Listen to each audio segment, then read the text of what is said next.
Saludos amigos, Francisco Antonio Méndez y el programa Economía y Mercado les saludan hoy lunes 3 de mayo del 2021.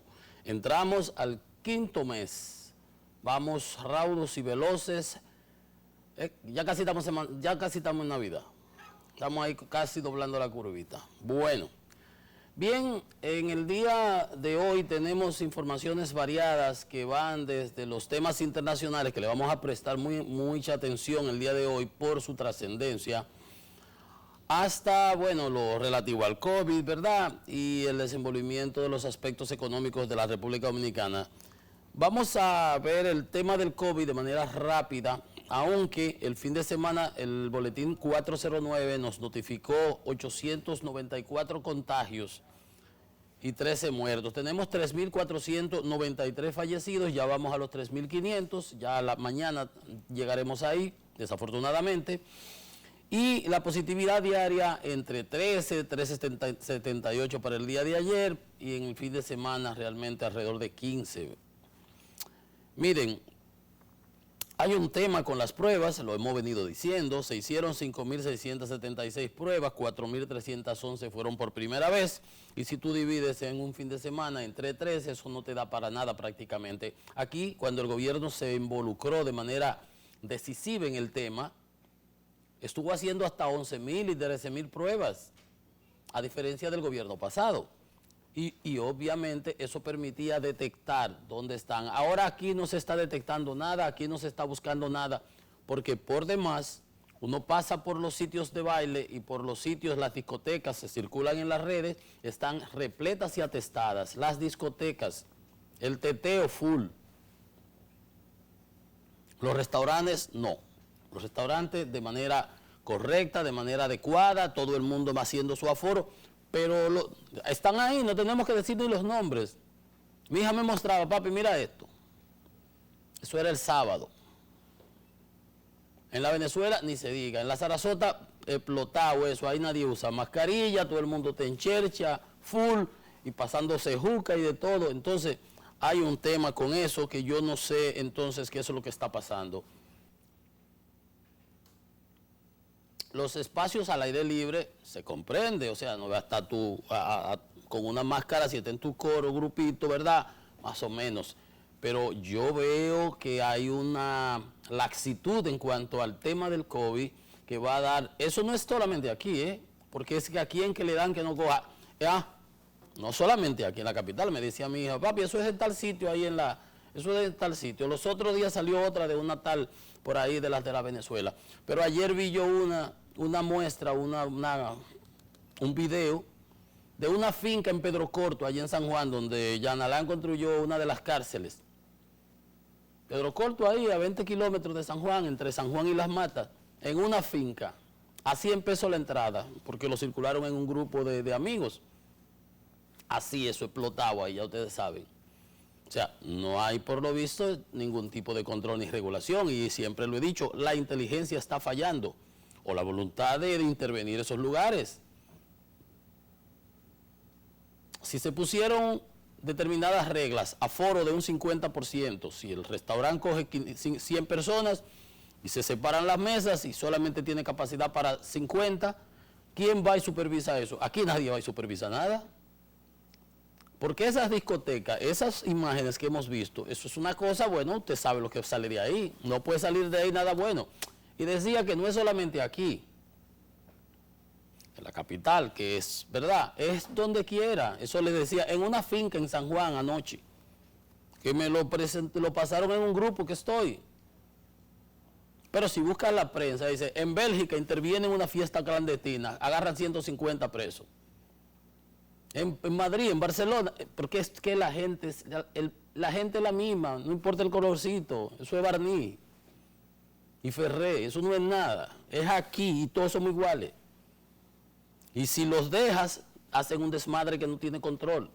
Y luego lo pagamos, ¿quiénes? Lo pagan las autoridades y lo pagamos los inocentes, los que no estamos metidos en el brejete, en el teteo, en la vaina esa. Miren lo que está pasando en la India. Les he hecho los cálculos aquí, someros. El viernes en la India se llegó a un récord de 406.000 en un solo día contagiados. Llevaban 7 días con promedio de 357,000. Ayer 390. Calcule usted que tienen un promedio, como se lo he hecho aquí el ejercicio, el promedio de 350,000 por 10 días contagiados. De esos 350,000 por 10 días, eso se le da a usted 3.5 millones de personas. Si 3.5 millones de personas se contagian, las estadísticas ya demostradísimas demuestran que el 85% lo pasa, se salva, no se sabe con esas mutaciones que ha habido en la India, las dobles mutaciones que se llaman, porque como no ha habido control del tema, se han ido fortaleciendo. Entonces, el 15% que va a los hospitales son casi 500,000 de personas. ¿Qué hospital, qué sistema sanitario del mundo, de un día para otro, de una semana para otra, porque 10 días es prácticamente una semana, puede asimilar 500,000 de personas? ¿Dónde las mete? ¿Dónde las coloca? Sin contar los de antes, los previos. El 500,000 de los 10 días antes, o los 200,000, o los 100,000, o los 300,000. Es imposible, y eso es lo que está pasando en la India. No hay un parqueíto, un solar donde no estén quemando gente, porque por su cultura. Entonces, ¿qué sucedió en la India? En la India sucedió que hay una época de los hindúes, los hinduistas, donde es como tipo lo que hacen los musulmanes con la peregrinación a la Meca. Y pasaron las elecciones también, y en la India son 1.300 millones y viven hacinados, y la densidad poblacional, viven uno encima de otros. Y cuando eso dijo voy para allá, no ha habido manera. El año pasado, cuando ellos mencionaron que habían controlado todo y se enorgullecían, y internacionalmente se hablaba del tema, porque en el pico de julio del año pasado, el verano, no pasaron de 60,000 por ahí contagiados por día. Estamos hablando de 400,000 contagiados por día, y si esta carreta no torce, se van a meter 500,000 por día.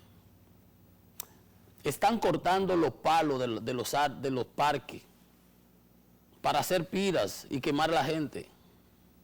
No hay un sitio donde haya un parqueo, un sitio donde no haya, porque no hay donde, ya todo saturado.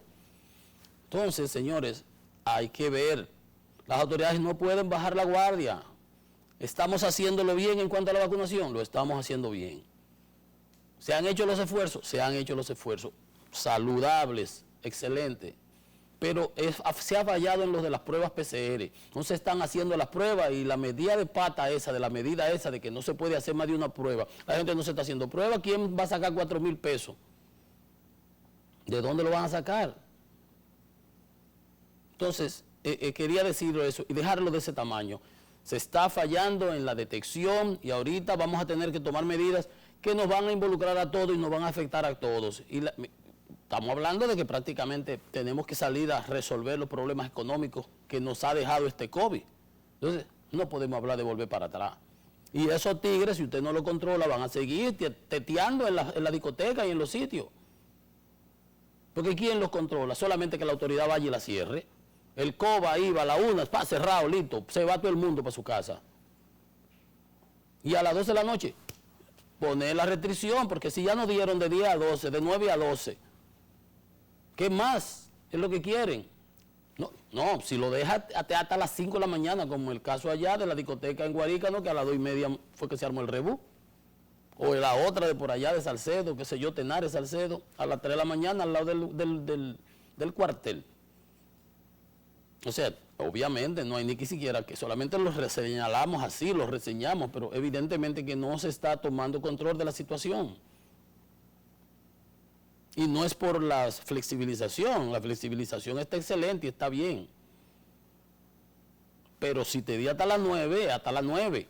Y si te di que el aforo es 50%, 60, 70%, y mando un inspector, porque para eso se habló que había un equipo. No se está trabajando en eso. No se está trabajando en eso. Y eso lo vamos a pagar en términos de vidas humanas, en términos de inversión de recursos, en términos de gasto social que se pudiera destinar a otro aspecto. Bien, ese es el tema del COVID. Ahí lo arranqué con él y lo dejo ahí.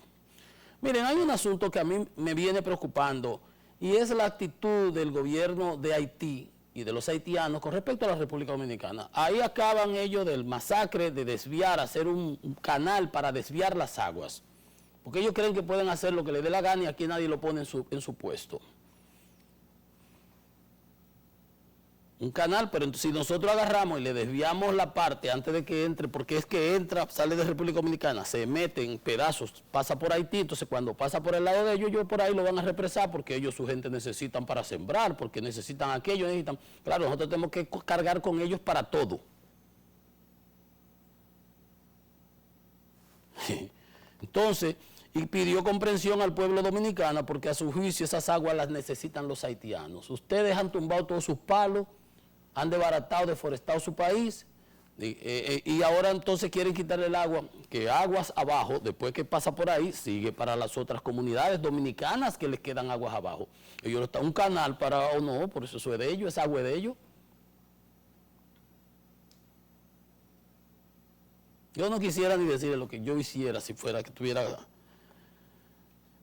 Entonces van a desviar el río Masacre, el Masacre que se pasaba a pie, ya ellos lo pasan como le da su gana. No, yo creo que las autoridades tienen que ponerse las pilas y poner a los haitianos en su puesto, realmente. Realmente que sí. Realmente.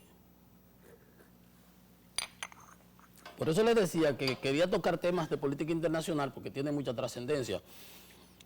Nosotros o le paramos los caballos a esa gente o nos van a coger de relajo todo el tiempo, con las exportaciones. Oh, pero ven acá, a los dominicanos allá ni siquiera lo dejan entrar y aquí entran ellos como les da la gana.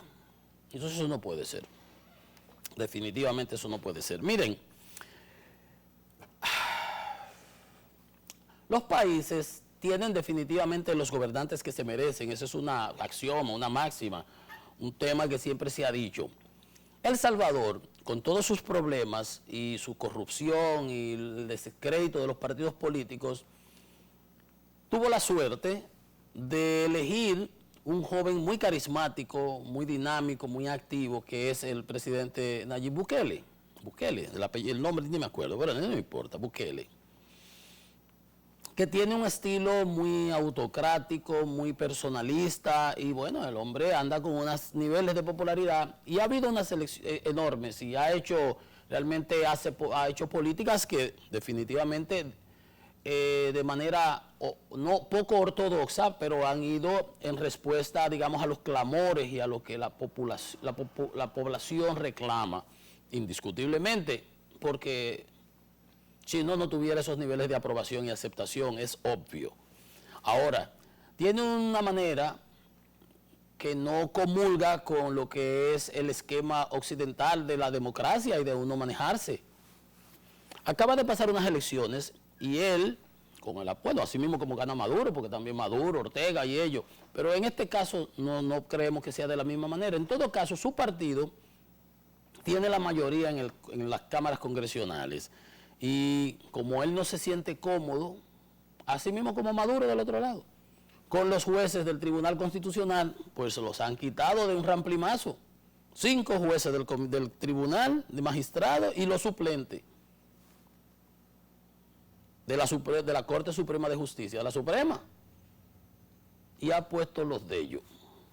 Eso es simplemente un golpe de Estado. Un golpe de Estado.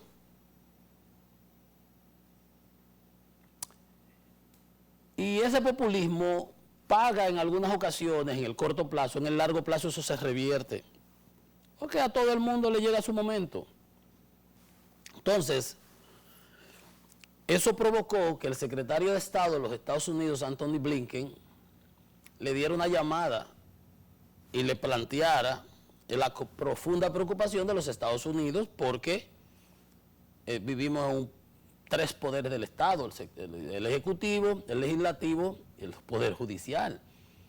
Ahora se ha hecho con los 3, o sea, es una especie, un Putin, un Maduro, un Ortega, un emperador, don Napoleón Bukele, buena parte, como yo relajaba ayer. Así no puede ser, señores, así realmente no. Se ha pronunciado todo el mundo, la OEA, todo el que tenga 2 dedos, Entonces, por eso Bukele catalogaba al otro troglodita que estaba en la Casa Blanca, a Trump, como que era nice and cool, porque también tenía esos ribetes autoritarios. Dice el que están limpiando la casa y que eso no es de incumbencia de nadie que se mete en eso. Ajá. O porque usted vive donde, usted vive aislado por allá. Cuando va a pedir recursos, cuando te llegan los 2.000 y los 3.000 millones de dólares de la divisa que mandan los salvadoreños, ahí sí es, ajá. Entonces, aparentemente, dice, por ejemplo, todos los empresarios, las ONG, todo el mundo, y hay uno que dice, por las acciones que se ven desde el Ejecutivo, van encaminadas en eso. Si yo me distancio de Estados Unidos, que es mi principal socio comercial, pues tengo un mercado en China. Parecería ser que ese es como la manera en que estas personas están razonando, y eso realmente, eso es inaceptable en una comunidad organizada de países que viven en democracia. Eso no está bien. Aquí habrá quienes lo aplaudan, o porque cae muy bien por las declaraciones que da y las cosas que hace, pero el corazón de la llama nada más lo conoce el cuchillo, ¿eh? Nada más lo conoce. Que hubiera Danilo hecho eso aquí, o que se atreva el presidente Abinader, no haría eso nunca. Entonces, póngase usted en la piel de verdad del pueblo salvadoreño, para que ustedes vean. Entonces, esas son las cosas que uno tiene que realmente, si lo hace bien uno aplaude, si lo hace mal uno tiene que criticar, uno no se puede hacer cómplice, ni por comisión ni por omisión. Hay un tema internacional que tiene trascendencia, varios temas. Estados Unidos está planteando el tema del impositivo, ¿no? A nivel internacional, a nivel del Fondo Monetario, de los eventos y todo. Pero nosotros, como todos los países del mundo, estamos todos metidos en el mismo rebú, que tiene que ver con que se nos han caído los ingresos, que hemos incrementado los gastos, que se ha ensanchado el déficit fiscal, y que ese déficit fiscal para enfrentar la pandemia lo hemos tenido que solventar tomando prestado. En el caso de la República Dominicana, nuestro gobierno, casi 9.000, 7.000, 8.000 millones de dólares el año pasado o este año para poder cumplir con los compromisos. Y esa es la realidad de todos los países. Y no hemos salido del lío de la pandemia. Y seguimos gastando, y seguimos invirtiendo en vacunas, y seguimos invirtiendo en salud, y más cuarto para salud, y PCR, lo que estamos hablando, porque el gobierno realmente necesita dinero, y los gobiernos.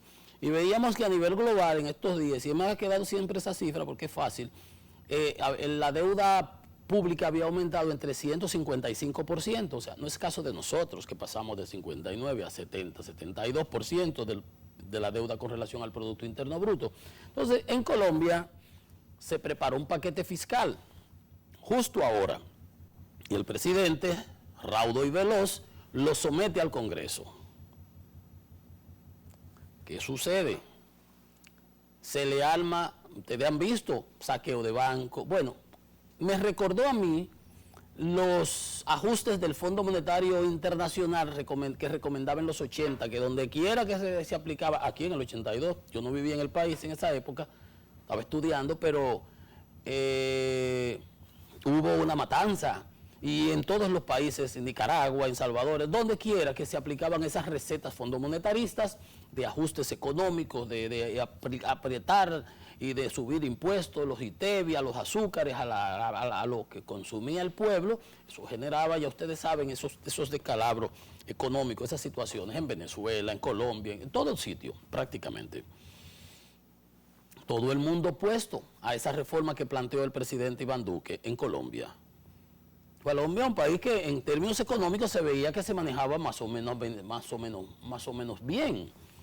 Entonces, ni siquiera los empresarios, que reconocen que hay que hacer una reforma fiscal para dotar de recursos al gobierno y colocar el país con sostenibilidad macroeconómica en el largo plazo y poder seguir invirtiendo, creciendo, desarrollándose.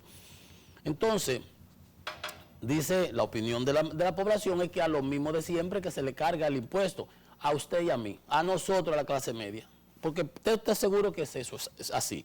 Entonces, el 4 días de conflicto tuvo que sacar hasta la guardia a la calle, los militares. Entonces, Hay quienes dicen que siempre se le carga a los mismos, que no tiene progresividad. Progresividad significa ponerle impuesto a los más ricos, a los que más ganan. Por ejemplo, como lo que está proponiendo el presidente Biden, que va a financiar su plan de infraestructura poniéndole impuesto al 1% de su población, que ganan por encima de los $400,000 al año. Entonces le va a poner un impuesto, pero no le va a poner impuesto a la clase media, a la clase baja, ni a los azúcares, ni a los IT, ¿entiendes? Entonces, dicen hasta los propios empresarios que siempre lo que se van a grabar a los mismos que pagan, como nosotros, la clase media, que estamos como el sándwich, siempre en el medio y cogemos todos los golpes. No nos han dado un chele, ni de fase 1, ni de fase 2, ni de ninguno de nada. Yo no he visto un chele. La olla ha sido igualito que la de todos ustedes, no tengo que explicárselo. Unos de una manera, unos de otra, uno ha tenido que desinvertir, uno ha tenido que vender lo que tenía, otro ha tenido que buscar prestado. O sea, eso es, y los gobiernos también se han visto en esa situación, porque no es algo que se quede solamente a nivel de la macroeconomía, es la micro, la de cada una, la nuestra personal. Entonces no le puedes cargar a los que siempre han pagado, o sea, las distribuidoras, vamos a decir, por ejemplo, cuando hay una acortando la luz a lo que pagamos, nuevamente a lo que se la roban, que no la pagan. Pues si tú lo incorporaras a ellos, no tuviera que subirme la tarifa a mí, no tuviera que venir a perjudicarme a mí. Pero no, con aquello no, es con lo más fácil. A mí, me cortan de un tiro. Ya, pues tengo yo que pagar la reconexión, ponerme al día. O sea, hablo del sentido, del espíritu del asunto. Obviamente, se le ha regado el país. El hombre echó el viernes para atrás la reforma y dijo que se replanteara. Como dicen, la palabrita suena fea, un reculiao, retroceso, step back, pasos para atrás, pero ya el daño estaba hecho, ya había perdido la credibilidad, la legitimidad de la reforma, y dijo que no iba a haber aumento del IVA. El IVA es el ITEVI de nosotros, el impuesto al valor agregado, aquí le llamamos impuesto a la transferencia de bienes industrializados y servicios, que no iba a haber aumento en el IVA en los bienes y los servicios, o sea, en el ITEVIS, que no se va a tocar la canasta básica y que no se va a ampliar la base tributaria. Entonces, ¿qué es lo que va a haber? Magia. Un conejo va a sacar de un... No. Pero entonces, evidentemente, que dice, si no se va a hacer eso y él llama a replantear, eso fue el viernes, es porque se estaba subiendo el IVA, porque se le estaba aplicando a la canasta básica y se estaba ampliando la base tributaria. ¿Qué significa la base tributaria? Que lo que no estaban pagando, pues se estaban incorporando al pago de tributo. Que los productos de la canasta básica, por ejemplo, si el arroz, el aceite, esto aquí no pagaba impuestos, le estaban cobrando impuestos. No es que no se pueda. Entonces no tenía progresividad, o sea, le cogió con darle al punching bag, al sandbag. ¿A quién? A la clase media y a los chiquitos. Pero al decir que no tenía progresividad por los propios, todo el mundo en contra. ¿Quiénes apoyaban la medida del presidente Iván Duque? Los teóricos, 50 economistas que firmaron apoyando. Pero, sin embargo, ellos mismos se reconocían que no había progresividad para los niveles de altos ingresos. ¿Qué propone el presidente Biden? Que se penalicen, y hasta un impuesto global corporativo, que vamos a ver en algunos momentos cómo se paga en algunos sitios y cómo, para evitar la evasión y para que tú no te puedas ir de aquí, llévame los capitales para allí, me voy para este paraíso fiscal. Pero ven, entonces es un tema realmente muy delicado. Yo leí en uno de los libros de finanzas, cuando estudiaba la finanza, que como un título que decía, hay uno que decía, the cash is king, el efectivo es el rey. Y eso me recuerda a la frase de una tía mía que tenía, fallecida, que tenía un colmado que decía, que nosotros nos reímos mucho, ¿sabes? Cuarto en mano y lo otro en tierra. Eso es casi la traducción de cash is king, el efectivo es el rey. Por eso, por aquel asunto del valor del dinero en el tiempo, no vale lo mismo un peso hoy que tú me lo pagues en un año. La inflación lo afecta, etcétera. Bueno, y entonces había otra, en otro capítulo de uno de esos libros de finanzas, había una frase que no sé si es de Macbeth, de Hotel, no sé de dónde, yo soy malísimo con ese tipo de cosas, que decía que de lo único que no nos escapamos, eso es una frase, eso es bíblico, porque es así, desde la época de la cobradera de impuestos, cuando la Biblia, que sabemos, de lo único que uno no se escapa el ser humano, algo así, ni siquiera literal me recuerdo, de lo único que no nos escapamos es de la muerte y de los impuestos. De eso no tenemos escapatoria, obviamente, porque nos lo cobran de una manera u otra. Los gobiernos hasta nos los cobran cuando usted no cree que lo está pagando de frente, lo paga por inflación, cuando el gobierno emite dinero de sobra y usted lo que tiene es unos papeles en la mano. Por eso la importancia de la estabilidad macroeconómica. Entonces, es cierto, de lo único que no estamos escapo, como dicen para el campo, lo que no damos escapo es de la muerte y de los impuestos. No hay quien se escape de los impuestos. Al Capone lo trancaron, cuando no lo pudieron trancar por la retajila de muertos que llevaba en los 40, cuando la ley seca en Chicago, por lo que lo agarraron fue por evasión de impuestos. Y lo trancaron, ahí murió en la cárcel. Entonces, les digo esto porque realmente es un tema trascendental, que nos afecta a todos, de una manera directa y de manera indirecta también. Y evidentemente es algo en donde los gobiernos tienen que tener legitimidad para lo que vayan a proponer y racionalidad. Ustedes recordarán los otros días cuando se propusieron cuando el presupuesto, que salieron con unas medidas del internet, del Netflix, de qué sé yo qué, de los pagos, de todas las cosas que se pusieron, que tuvo el propio presidente que salir, que se le armó en un fin de semana yo me recuerdo, estaba yo para allá, para las montañas del sur, para las casas por ahí, cuando el presidente tuvo que salir y hablar, y echó eso para atrás. Y se buscaron unos mecanismos, el sector financiero, unos aportes, la Barri dio unos adelantos, se le buscó la vuelta. Porque este es un tema realmente muy complicado, muy delicado. Hay opiniones divergentes al respecto, de que si se debe empezar a hablar de la misma ahora, de si se debe empezar a discutir cuáles son los valores, cuáles son los temas, cuáles son los términos, cuáles son los alcances, a quién vamos, a quién no. Y hacerlo del mayor consenso posible. Creo que el presidente está consciente en este. En todo caso, quiero quedarme en el hecho de que esa experiencia que acabamos de ver en Colombia es aleccionadora, porque cuando tú ves la barba de tu vecino arder, debes poner la tuya en remojo, porque no es agradable para nadie. Entonces, indiscutiblemente que hay quienes también pudieran intentar pescar en río revuelto, y más con todos estos líos que tiene. Entonces, el presidente creo que está consciente de eso, porque hay diversas opiniones. Ustedes no ven que todo el mundo opuesto en Colombia, hasta los empresarios, que entienden que sí hace falta la reforma, pero la manera en que se presenta, la reforma que se presenta, nadie la apoya. 50 economistas. Yo tengo una frase que dice que entre abogados te veas, pero ya ahora yo voy a decir entre economistas te vea. Hago una pausa y volvemos en breve con Economía y Mercado.